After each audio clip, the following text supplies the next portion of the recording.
Mari kita mulai perjanjian yang lebih baik, perjanjian kasih karunia. Ibrani 4 ayat 16 kita baca sama-sama 2, 3. Sebab itu marilah kita dengan penuh keberanian menghampiri tahta kasih karunia, supaya kita menerima rahmat dan menemukan kasih karunia untuk mendapat pertolongan kita pada waktunya. Inilah esensi dari perayaan Jumat Agung, bahwa sekarang, hari ini, kita hidup di zaman perjanjian yang lebih baik, sehingga ketika kita mau menghadap Tuhan, kita tidak perlu melakukannya dalam ketakutan atau kekhawatiran. Tetapi di sini firman Tuhan mendorong kita supaya kita mendekat kepada Tuhan, datang kepada tahta kasih karunia, bukan tahta penghakiman, bukan tahta di mana hidup kita dinilai oleh Tuhan, diberikan nilai A, B, C, D, ataupun kita gagal. Bukan tahta di mana Tuhan meneliti dosa-dosa kita. Apakah ada dosa yang belum Anda akui? Atau ada dosa yang masih terlewatkan dalam hidup Anda? Firman Tuhan tidak katakan demikian, tapi di sana dikatakan, marilah kita dengan penuh keberanian masuk tahta kasih karunia. Haleluya. Supaya kita mendapatkan rahmat, belas kasihan. Belas kasihan berbicara tentang hukuman yang seharusnya layak kita terima, tetapi sudah ada yang menggantikan kita. Namanya Yesus. Segala hukuman yang seharusnya menimpa kita, menimpa Yesus.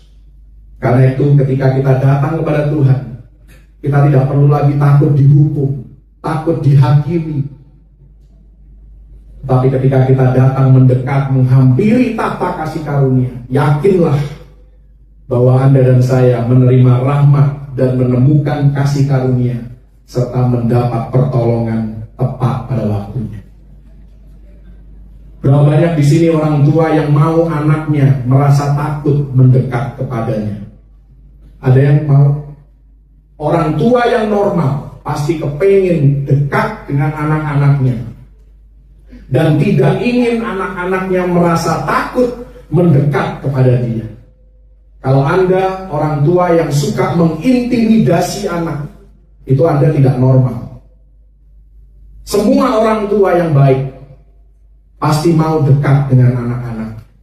Apalagi Bapa kita di surga, yang jauh lebih baik, jauh lebih sempurna dibandingkan Anda dan saya. Amin. Haleluya. Anda terima firman good news, berita baik, tegang kali terimanya. Seharusnya Anda bersuka cita. Haleluya. Saya secara pribadi rindu memiliki kedekatan dengan anak-anak saya. Apalagi waktunya sudah tinggal beberapa bulan lagi. Saya bisa melihat mereka setiap hari. Bahkan ketika mereka membuat kesalahan pun, saya kepengen mereka datang kepada saya. Bukan dengan ketakutan, tetapi dengan kepercayaan bahwa Papa, Dedi pasti mengampuni aku. Demikian juga dengan Tuhan. Tidak ada dosa yang terlalu besar, dosa yang terlalu jorok, yang tidak bisa diampuni oleh Tuhan. Amin. Haleluya. Jadi jangan ketakutan bahwa kita sudah melakukan dosa yang tidak bisa diampuni. Dosa yang tidak bisa diampuni itu cuma satu. Kalau Anda menolak Yesus Kristus sebagai Tuhan dan Juru Selamat, itu saja. Yang namanya dosa perbuatan, apapun itu, betapa buruknya itu, Yesus sanggup mengampuni. memberikan kasih karunia lebih daripada cukup untuk mengcover, menghapuskan dosa Anda. Bahkan menebusnya, memutarbalikkannya menjadi hal kebaikan bagi Anda dan saya. Haleluya. Karena itu tidak perlu kita mendekat kepada Tuhan dengan rasa takut, dengan rasa terdakwa, dengan tertuduh. Tapi percayalah bahwa Tuhan tidak lagi memperhitungkan dosa-dosa kita. Bahkan Dia tidak lagi mengingat dosa-dosa kita. Wow. Lalu untuk apa Anda dan saya mengingat dosa-dosa kita, kegagalan kita? Pandang Dia, pandang salib Yesus. Di sanalah dosa Anda sudah dibayar lunas. Seseorang menanggung hukuman atas dosa kita, ganti kita. Dan Dialah yang layak disembah, dipuji, ditinggikan, dan diagungkan. Yesus Kristus. Jangan pernah merasa tidak layak. Sebagai orang Kristen, berapa banyak kita seringkali merasa mendekat kepada Tuhan, oh aku tidak layak. Memang kita tidak layak. Karena itulah namanya kasih karunia. Tetapi kita dilayakkan karena kita percaya kepada Yesus. Kalau kita merasa tidak layak, itu mentalitas perjanjian lama. Anda dan saya hidup di perjanjian baru. Mari kita telaah lebih lagi tentang perjanjian baru ini supaya kita semakin mengerti apa yang Tuhan mau kita pahami. Klik di bagian yang berikutnya, Ibrani 8 ayat yang ke-7 sudah jelas dikatakan di sana, sekiranya perjanjian yang pertama itu berbicara perjanjian lama, hukum Taurat. Sekiranya perjanjian yang pertama itu tidak bercacat, tidak akan dicari lagi tempat untuk yang kedua. Ini bukan saya, bukan manusia yang ngomong, tetapi Tuhan sendiri, Sang Pemberi hukum sendiri yang berkata, perjanjian yang dulu tuh cacat. Perjanjian lama, hukum Taurat itu cacat. Kenapa cacat? Karena dia hanya bisa menuntut tanpa memberikan kuasa. Dia hanya bisa memerintahkan, tapi tidak pernah memberikan hati. Tidak timbul keinginan dalam diri manusia untuk melakukannya dengan sukarela. Berbeda dengan perjanjian baru, kasih karunia.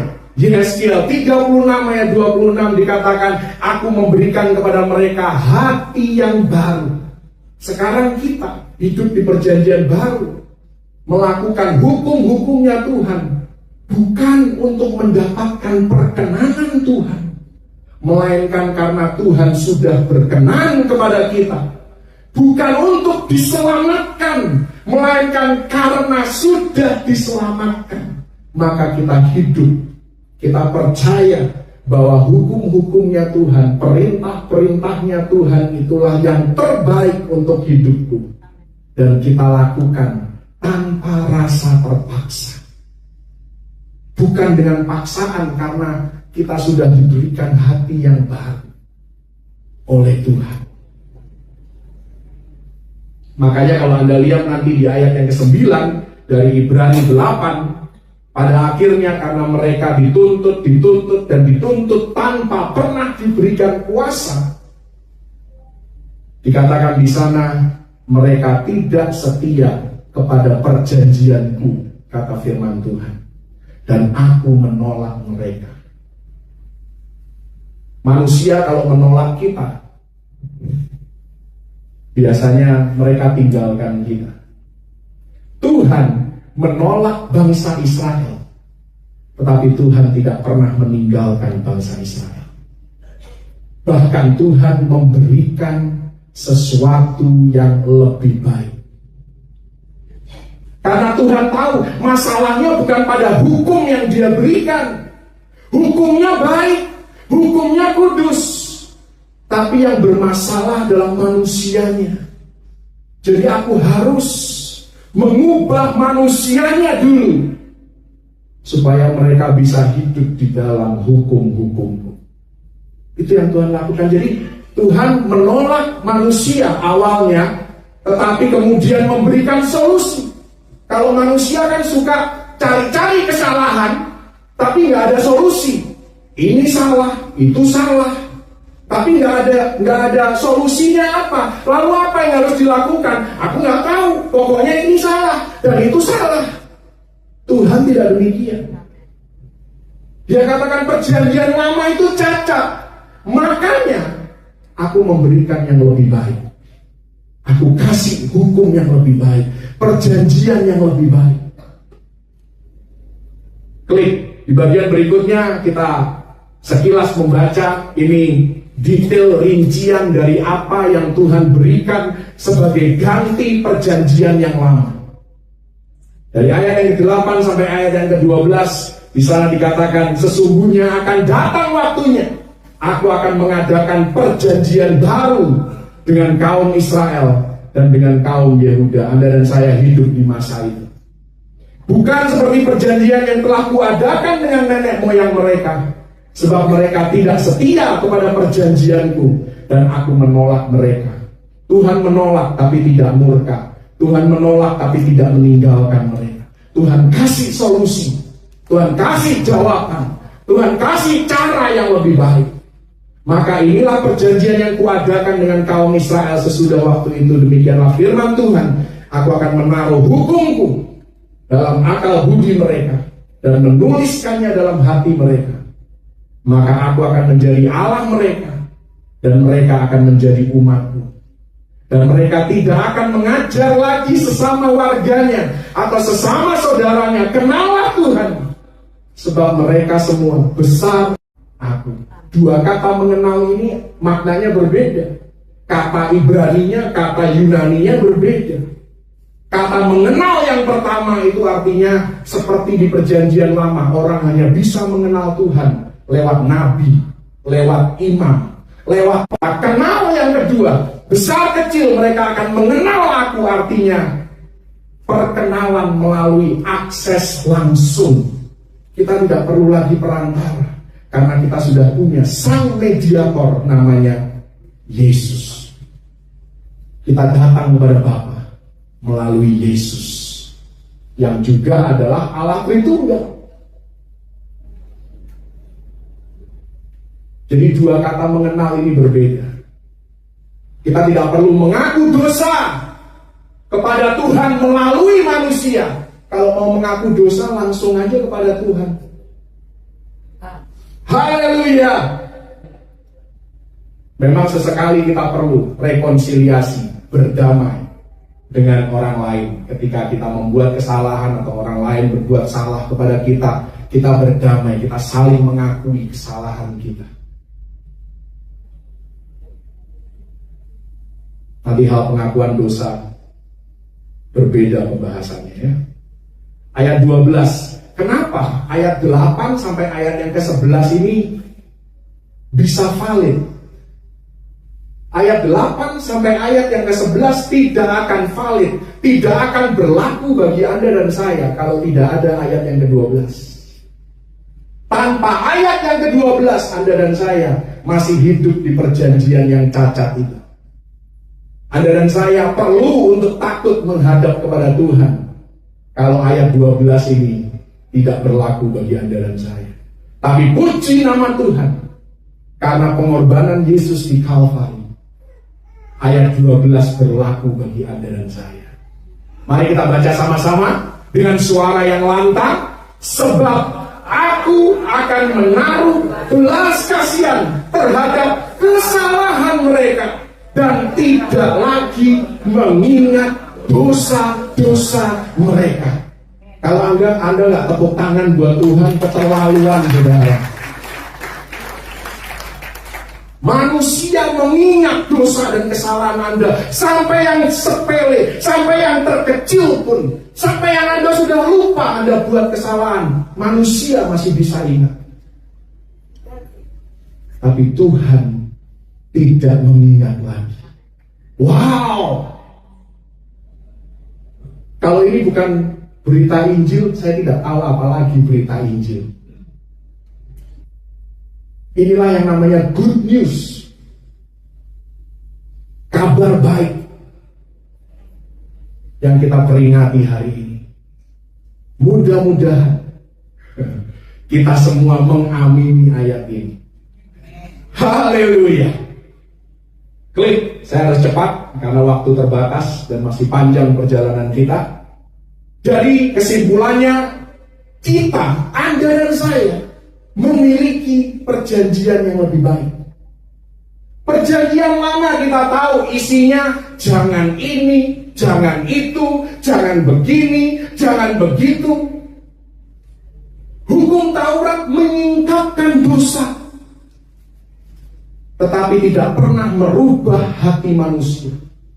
Dia hanya tahu menuntut tanpa pernah memberikan pertolongan bagaimana manusia bisa memenuhi tuntutan itu.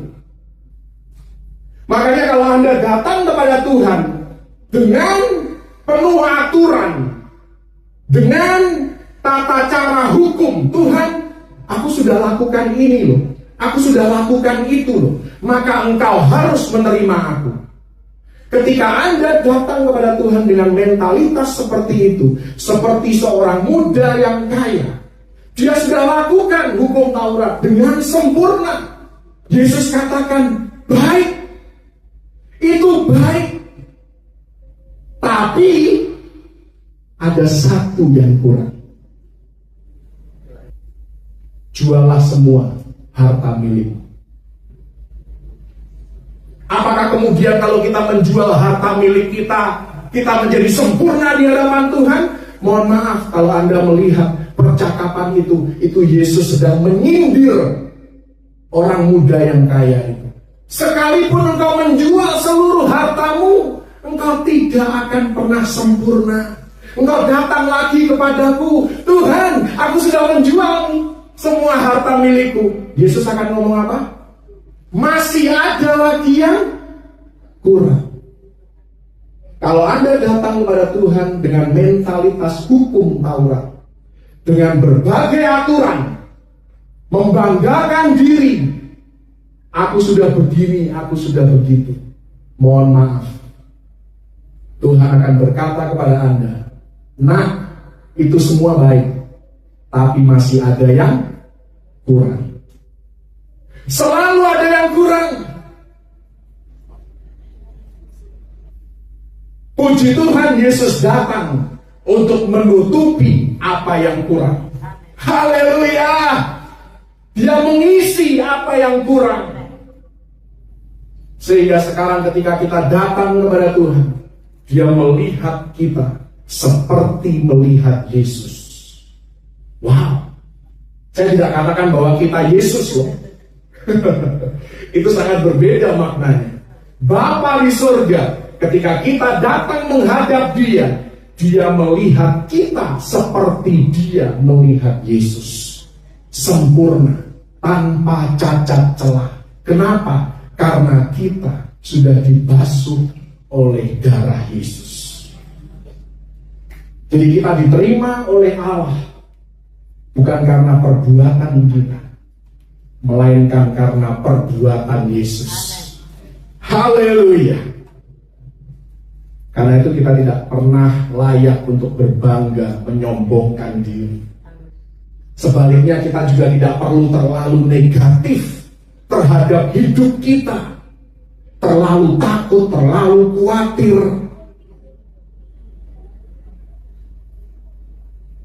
Di hari-hari yang semakin tidak menentu, Anda dan saya hidup di dalam Sang Pencipta alam semesta.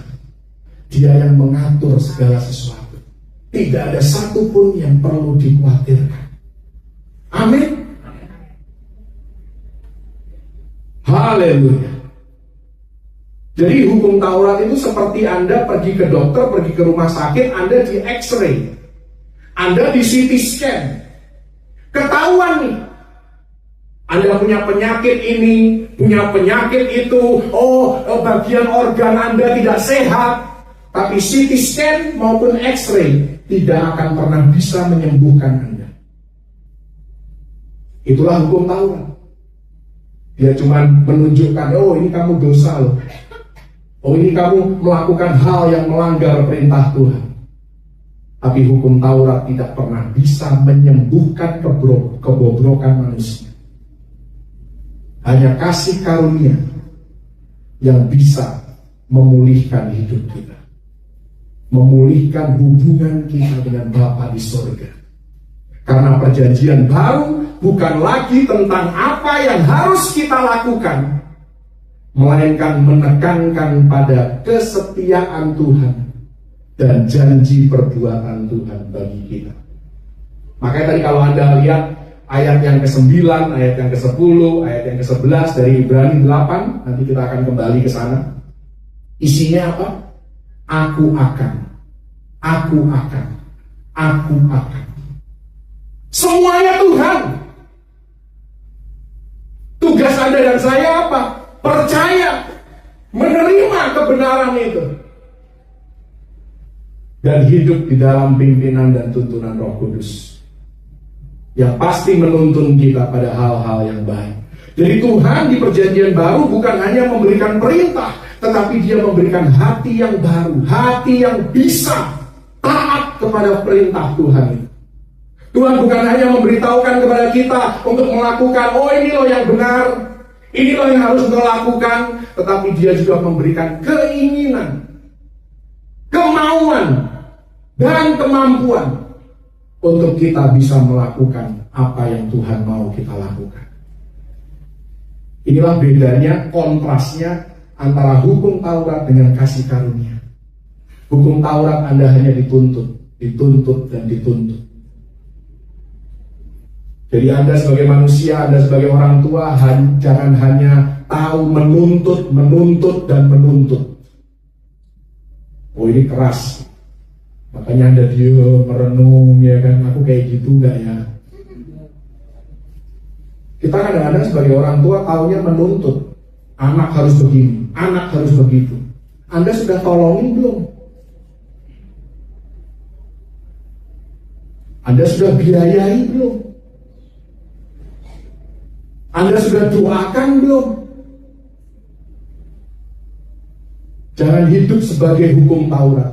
Haleluya. Hiduplah sebagai orang tua yang adalah gambaran kasih karunia. Amin. Anda diam aja, saya jadi salah tingkah. Klik bagian berikutnya. Saya tahu ini firman sangat dalam, karena itu perlu direnungkan, perlu dikunyah dan dicerna. Jadi Anda diam, saya nggak masalah, karena ini memang firman berat. Ya itulah, kalau Anda kasih saya istirahat 1 bulan tidak khotbah di Mount Hermon, firmannya jadi berat banget. Karena waktunya banyak untuk mempersiapkan. Enggak juga sih sebenarnya. Apa janji Tuhan bagi kita di perjanjian baru? Yang pertama, dikatakan dalam ayat 10 bagian A, Ibrani 8, aku akan menaruh hukumku dalam akal budi mereka dan menuliskannya dalam hati mereka. Dalam firman Tuhan dikatakan di 1 Raja-Raja 19 ayat 12, Tuhan menuntun dengan a still small voice. Bunyi angin yang sepoi-sepoi basah dalam bahasa Indonesia. Artinya apa? Tuhan tidak jauh. Kalau Dia jauh, Dia harus teriak. Tapi karena Dia dekat, bahwa Dia tinggal di dalam kita, maka Dia hanya perlu berbisik kepada kita. A still small voice. Banyak orang Kristen masih kepengin suara Tuhan dari luar. Oh Tuhan, beri aku tanda. Dan tandanya maunya tanda di langit, salib kek, pelangi kek. Kita kepengin suara Tuhan dari KKR dengan Nabi Sia. Rame pasti yang datang. Aku kepengin dengar suara Tuhan. Saya tidak mencela KKR itu, silahkan Anda datang, itu hal yang baik.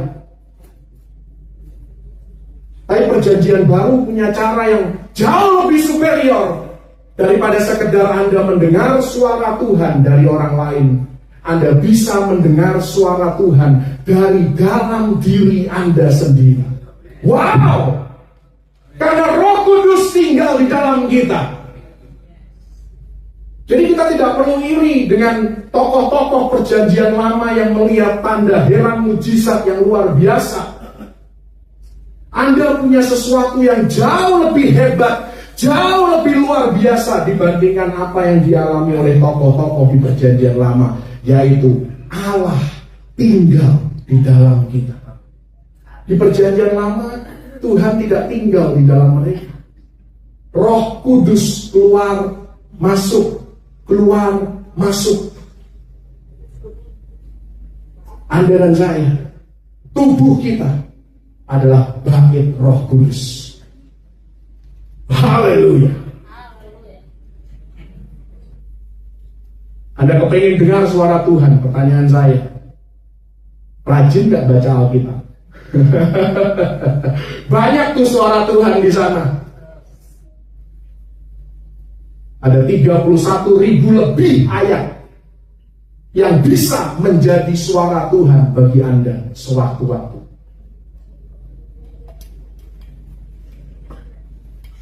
Jadi Tuhan sangat dekat dengan kita. Dia bahkan memberi hati yang baru, sehingga kita melakukan perintahnya dengan senang hati, bukan karena terpaksa. Karena itu minta tuntunan Tuhan, hidup sesuai kebenaran yang Tuhan sudah ungkapkan, ekspresikan melalui kebenaran firman Tuhan. Baik itu karir Anda, keluarga Anda, kesehatan Anda, keuangan Anda, koneksi Anda, dengan siapa Anda harus bergaul, dengan siapa Anda harus punya hubungan yang dekat. Jadi Tuhan bukan hanya menuntun hidup kita dengan tanda-tanda yang di luar, tetapi Dia menuntun kita dengan suara yang dari dalam. Dia tidak hanya menuntun kita dengan aturan yang mengikat, tetapi ada kalanya Dia berbicara langsung kepada kita. Ini saya ambil contoh ilustrasi. Kalau Anda kepengen diet, ya namanya diet ini kan di luar sana banyak sekali aturannya. Ada yang orang diet dibilang tidak boleh makan karbo, hanya boleh serat, hanya boleh protein. Yang saya mau katakan itu aturan dunia. Terkadang ada kalanya Anda lagi diet, Tuhan ngomong begini, ini waktunya kamu makan karbo. Bisa nggak Tuhan lakukan itu? Bisa. Dan hanya karena Anda mengikuti diet karbo, bukan berarti itu akan berhasil. Mungkin berhasil sesaat, tapi menjaganya nggak gampang. Makanya bagi saya sih, ini setelah sekian tahun mencoba berbagai macam diet, lebih baik kita mengikuti suara Tuhan. Wah, tentu kita harus punya penguasaan diri, sudah pasti itu. Tapi bukankah firman Tuhan juga berkata, manusia hidup bukan hanya dari roti saja. Loh, roti itu karbo loh. Artinya ada waktunya kita makan karbo. Haleluya. Maksud saya adalah keberhasilan hidup kita bukan semata-mata karena kita mengikuti aturan-aturan yang mengikat. Kalau mau sukses, lakukan A, B, C, D, kamu pasti sukses. Saya mau bilang, belum tentu.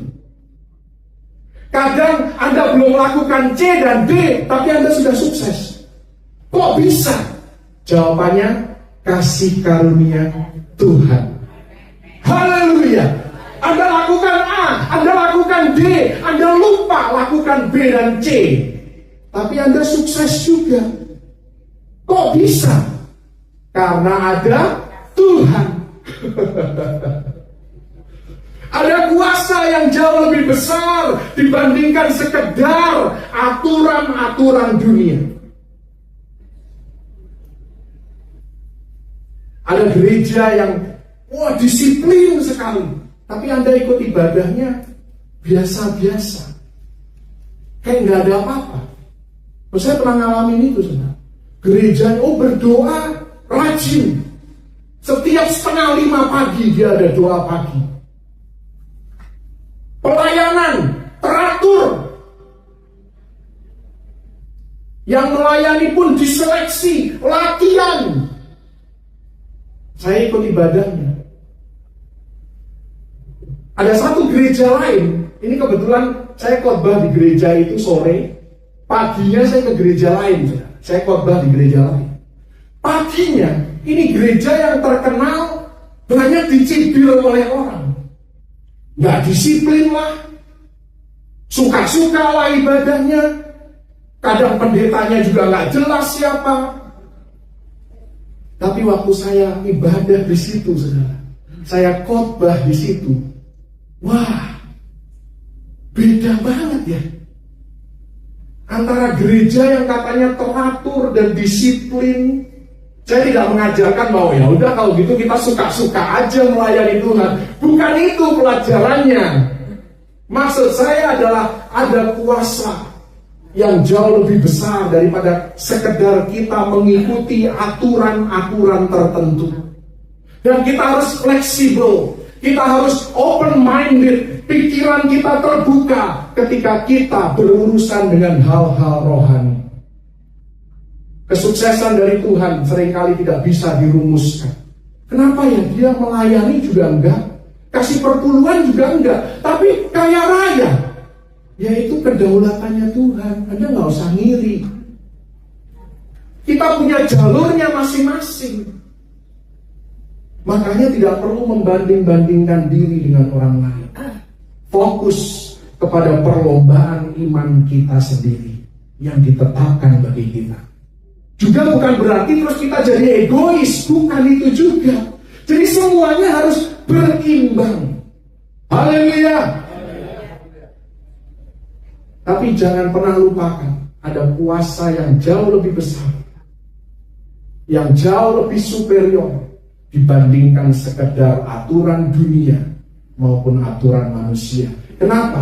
Karena Tuhan sanggup menuntun kita dengan akal budi kita, dan Dia menuliskan hukumnya di dalam hati kita. Aturan yang berlaku bagi kita mungkin tidak bisa dilakukan oleh orang lain, dan kita tidak berhak menghakimi mereka. Haleluya. Jadi bukan berarti kita tidak mengikuti aturan apapun, tetapi ketaatan kita lahir dari hubungan kasih dengan Tuhan. Bukan untuk mendapatkan perkenanan Allah karena Tuhan sudah berkenan kepada kita, melainkan karena kita mau. Kita tahu bahwa hal itu yang terbaik untuk aku lakukan. Katakan di bagian B, aku akan menjadi Allah mereka dan mereka menjadi umatku. Ini satu hubungan pribadi yang intim. Tidak dikatakan di sini bahwa dia Allahnya si A, dia Allahnya si B. Tidak dikatakan dia adalah Allahku. Sangat personal. Aku yang menyembuhkan, aku yang melindungi, aku yang menyediakan. Aku adalah aku.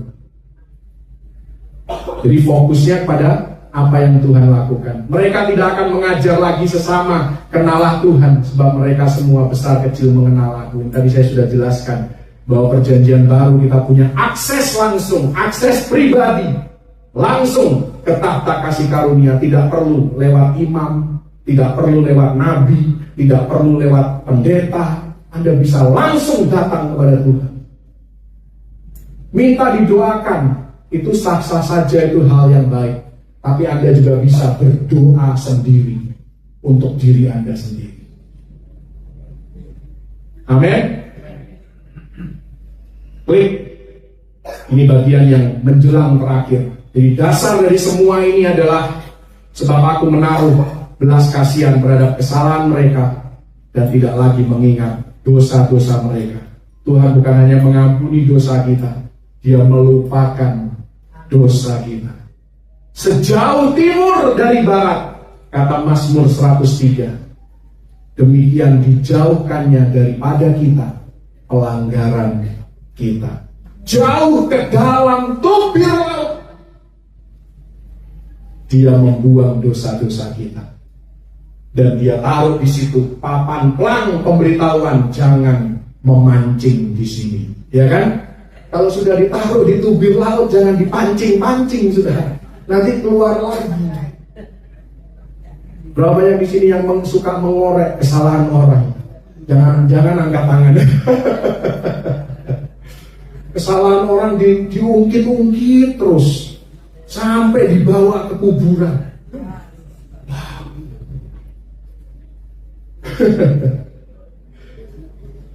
Jadi kalau Tuhan saja sudah melupakan, Anda dan saya juga harus belajar melupakan kesalahan orang lain. Ya, orang-orang yang bersalah kepada kita, kita harus kasihan sama mereka. Kok bisa ya dia seperti itu? Aku tahunya dia baik, tapi kenapa ya? Kok bisa dia seperti itu? Justru kita harus simpati. Kasihan deh lu, gitu kan? Haleluya. Jadi berapa banyak percaya ayat 12 tadi, bahwa Tuhan tidak lagi mengingat dosa-dosa kita. Kalau ini saya minta tunjuk jari. Kalau Anda belum percaya, nggak apa-apa. Renungkan dulu, cerna firman ini, benar nggak ya? Coba aku cek Alkitabku, jangan-jangan beda versinya dengan yang tadi di gereja.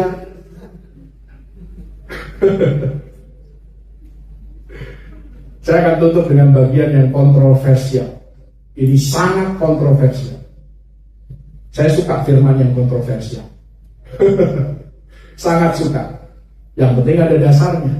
Klik. Ada satu ayat di dalam 1 Yohanes 1 ayat 9. Ini seolah-olah bertentangan dengan Ibrani 8 ayat 12. Ibrani 8 ayat 12 tidak dibilang di sana bahwa engkau harus mengaku dosamu sebelum aku tidak lagi mengingat dosa-dosamu. Tidak ada persyaratan di sana. Persyaratannya kita hanya harus percaya dan menerima Yesus Kristus sebagai Tuhan dan Juru Selamat. Lalu di 1 Yohanes 1 ayat 9 dikatakan di sana, jika kita mengaku dosa kita, maka Ia setia dan adil, Ia mengampuni segala dosa kita dan menyucikan kita dari segala kejahatan. Pertanyaannya di atas, kita itu diampuni setelah mengaku dosa, atau kita sudah diampuni dan karena kita sudah diampuni maka kita mengaku dosa? Anda bingung atau bingung?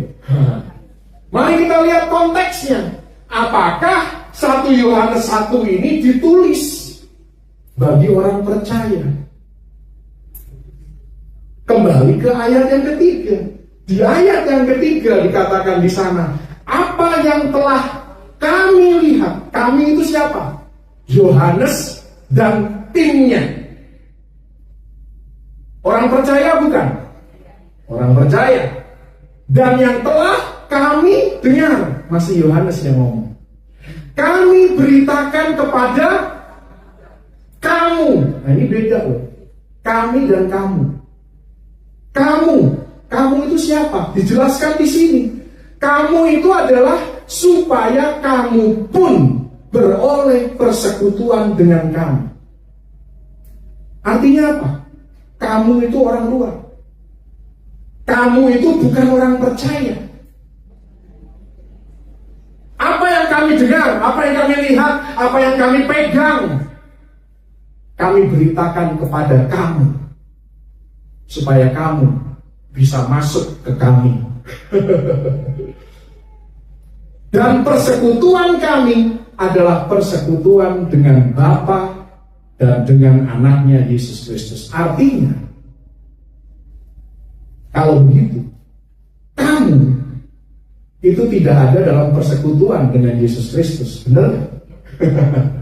Persekutuan kami, ini pelajaran bahasa Indonesia, sangat mendasar. Kami dan kamu. Kami orang dalam, orang percaya. kamu orang luar, orang yang belum percaya.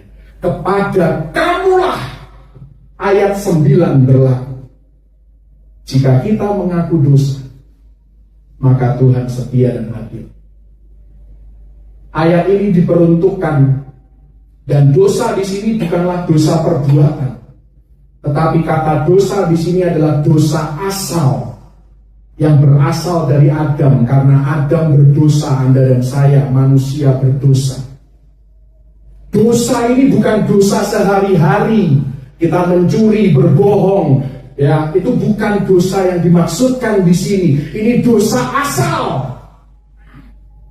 Jadi ayat ini adalah ayat keselamatan, bukan ayat yang untuk kita mengaku dosa sehari-hari. Karena kalau Anda membaca di ayat yang pertama dari pasal yang kedua 1 Yohanes, barulah di sana Yohanes berkata-kata kepada orang percaya. Di sana dikatakan apa oleh Yohanes? Hai anak-anak. Anak-anak itu orang percaya. Barulah pasal yang kedua berbicara tentang orang percaya.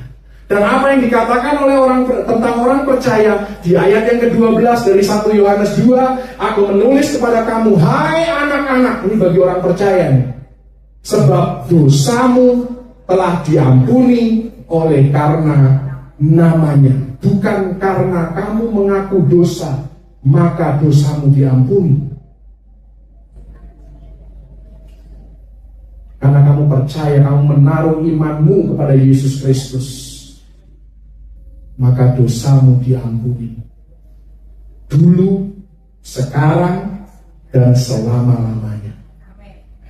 Bukan hanya dosa masa lalu Anda yang diampuni oleh Tuhan, tetapi dosa masa depan Anda pun diampuni oleh Yesus.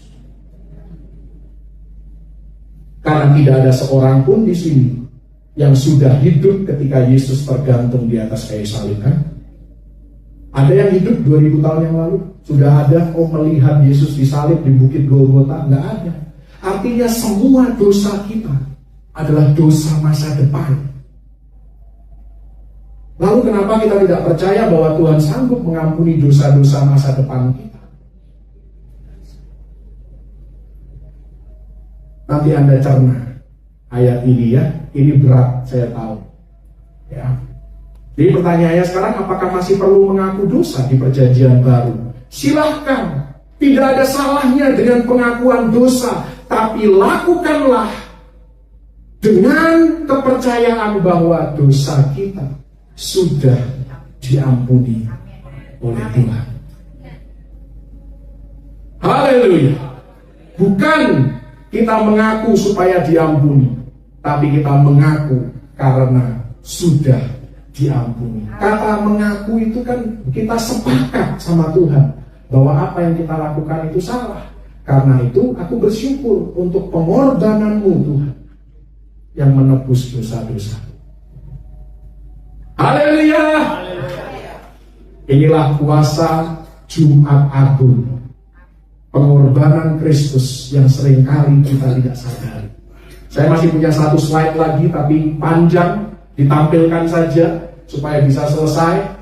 Jadi semua ini mungkin terlihat abstrak, tetapi ada maknanya, ada aplikasinya bagi kehidupan kita sehari-hari. Yang pertama, kita harus percaya janji Tuhan, bukan usaha kita. Kita perlu berusaha, kita harus bekerja, tapi hasilnya Tuhan yang menentukan. Ya, kita tidak perlu bersandar pada perfeksionisme, karena perkenanan Allah adalah karunia. Yang kedua, Tuhan mengubahkan kita dari dalam keluar. Jadi kekristenan itu bukan sekedar Anda terlihat berperilaku seperti orang Kristen, berkata-kata seperti orang Kristen, tetapi hati Anda benar-benar diubahkan. Anda berjalan dalam pengampunan total. Jadi tidak perlu menyesali kegagalan, tidak perlu menyesali kesalahan di masa lalu.